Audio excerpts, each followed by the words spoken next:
Hello, this is doctor Chandrakant. मी एक clinical nutritionist आणि डायटिशियन आहे.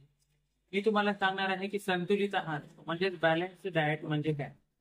जसं आपल्याला सर्वांना माहिती आहे की अन्न ही जगण्यासाठी प्राथमिक गरज आहे, मूलभूत गरज आहे. पण नुसतं अन्न खाणं म्हणजे संतुलित आहार किंवा बॅलन्स्ड डाएट नाही.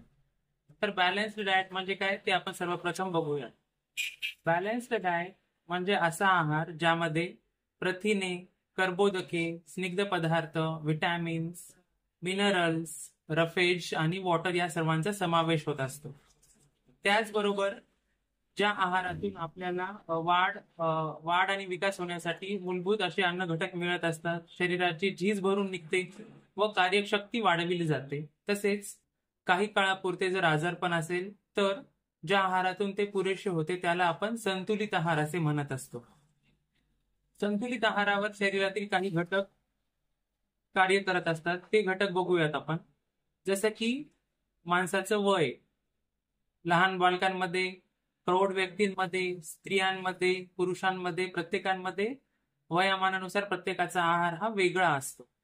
त्याचबरोबर लिंग, ऋतुमान, आजारपण या सर्व गोष्टींचा देखील समज, गैरसमज, अज्ञान, शिक्षण या सर्व गोष्टींचा देखील समतोल आहारावर परिणाम पडत असतो.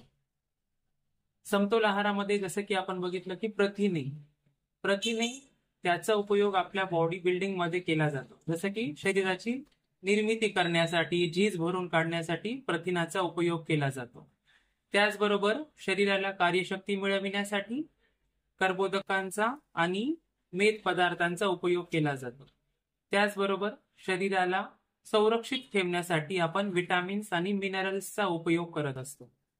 त्याचबरोबर शरीरामध्ये जलसंतुलन राखण्यासाठी पाणी हे गरजेचं असते.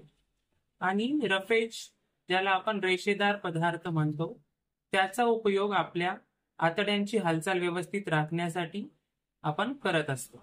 या सर्व गोष्टींचा ज्यामध्ये समावेश होतो अशा आहारालाच आपण संतुलित आहार असे म्हणतो.